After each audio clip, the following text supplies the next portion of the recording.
Docteur, bonjour. Bonjour mon frère. Docteur, vous êtes cadre du MLC et nous allons un peu essayer de commenter, décrypter l'actualité politique de notre pays. Déjà, il y a eu des élections qui se sont déroulées où les députés déjà nationaux, certains sont sortis et le président de la République d'ailleurs a déjà été investi.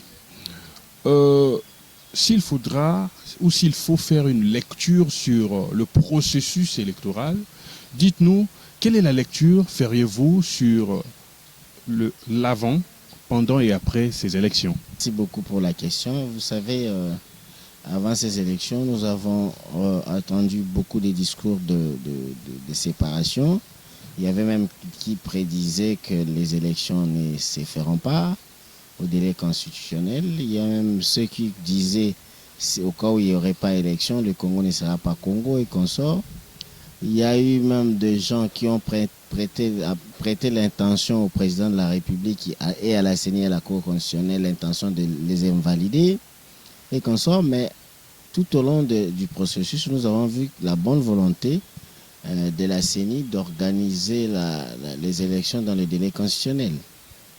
Et puis la CENI l'a fait, l'inclusivité a été retenue, la CENI a inclus tout le monde au processus et a étayé les allégations que les autres candidats, surtout de l'opposition, disaient qu'ils n'étaient pas pour l'inclusivité. Et puis nous sommes allés à la Cour constitutionnelle, la Cour constitutionnelle a fait de même. Et nous sommes allés maintenant au processus proprement dit, qui était l'organisation proprement dite des élections.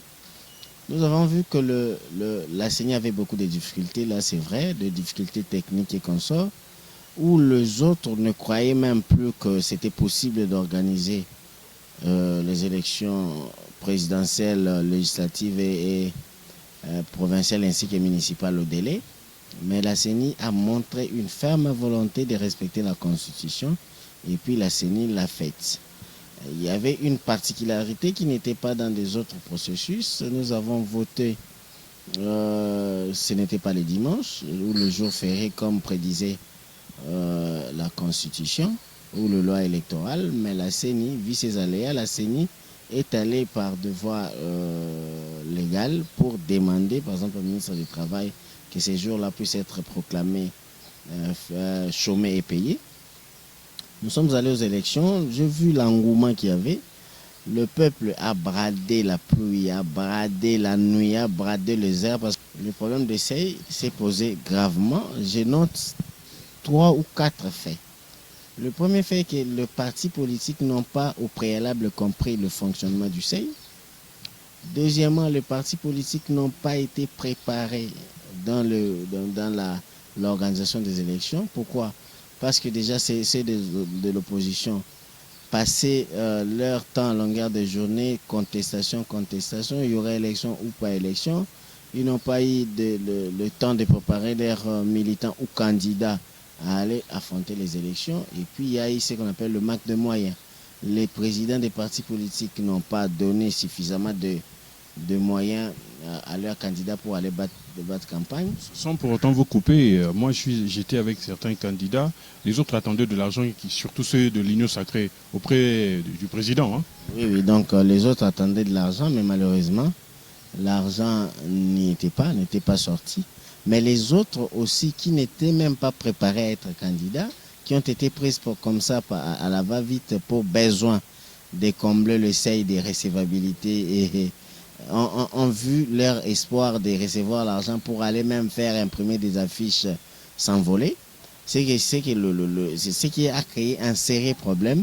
Et puis la suite, c'est ce que nous voyons, que nous avons presque la quasi-majorité des gens qui sont élus venant de la majorité. Ça veut dire des gens où leur regroupement, leurs chefs de regroupement, ce sont des grands gros, comme on dit, des personnes qui ont déjà à travailler, de ministres en fonction, des directeurs généraux, des entreprises publiques et consorts, qui ont fait que leurs regroupements politiques ont réussi un peu de sous, et puis ils ont fait au préalable un beau casting pour déceler des forces Et puis, c'est ce ils ont eu à faire ces résultats. Mais le problème aussi est que le résultat, selon la population, ne reflète pas exactement la volonté qu'ils ont eu à exprimer au niveau des urnes. Mais malheureusement, pourquoi? Parce que la population elle-même n'avait pas compris la notion de seuil.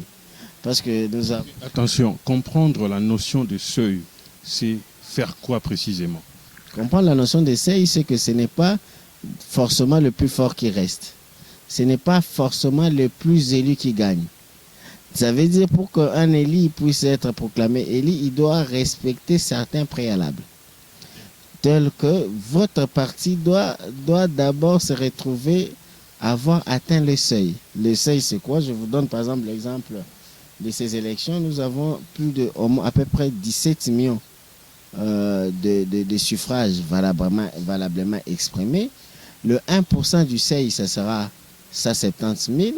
Dans votre circonscription, vous pouvez avoir 17 000 suffrages ou votes, mais si votre regroupement politique ou votre parti politique n'atteint pas le seuil, votre 17 000 voix tombent. On peut prendre celui qui n'a que 1500 voix et que leur parti dans votre circonscription a atteint le seuil et sera proclamé élu. Mais ça, c'est pas injuste, cela. Mais là, ce n'est pas le problème ni des Kadima, c'est le problème des constituants. Ça veut dire que c'est ces gens-là qui devraient réfléchir. Ils avaient réfléchi peut-être pour, vous savez, leur idée. La lettre de leur réflexion, c'était que en mettant le seuil d'éligibilité, par exemple, limiterait le nombre de partis mallettes, des partis bidons. Mais malheureusement, ils ont laissé une brèche qui ouvre au regroupement politique. Ces partis bidons se sont remués en regroupement politique, qui a fait que ça a encore créé beaucoup plus de désordre que de l'ordre. Il y a maintenant le seuil qui est arrivé, qui a fait que le moins élu puisse se retrouver élu. Le plus élu n'est pas élu. Ça a créé un désordre, et puis ce désordre-là n'est pas fabriqué par Kadima. Kadima n'est qu'un appliquant d'une loi qui a existé. Le fautif dans cette histoire, ce n'est pas Denis Kadima, le président de la CENI, mais c'est plutôt l'Assemblée, on peut le dire ici? C'est clair, parce que Denis Kadima, lui, avant d'organiser les élections, on lui donne des bases légales qui cadrent la pratique dont il est censé faire. On lui a donné une loi électorale qui est légiférée ou votée par l'Assemblée nationale et le Sénat. On lui a donné le... Alors, si en termes de conseils, vous, quel est le conseil que pourriez-vous donner pour que, par exemple, aux prochaines échéances, qu'il n'y ait plus ce problème? Il faut enlever cette histoire de seuil, partir comment maintenant? Vous savez, par exemple, au Sun City, je crois au niveau du dialogue intercongolais, les congressistes, les gens qui étaient là, ont choisi pour les plus forts restent. Ça veut dire vous partez aux élections, le parti politique propose les candidats, la personne qui est plus fort au niveau des circonscriptions gagne. Parce que là, vraiment, ça reflète la volonté du peuple. Et puis, on est dans un pays où nous sommes toujours un pays post-conflit parce que nous avons encore des guerres dans notre pays. Nous sommes un pays qui regorge plus de 470 tribus et ethnies.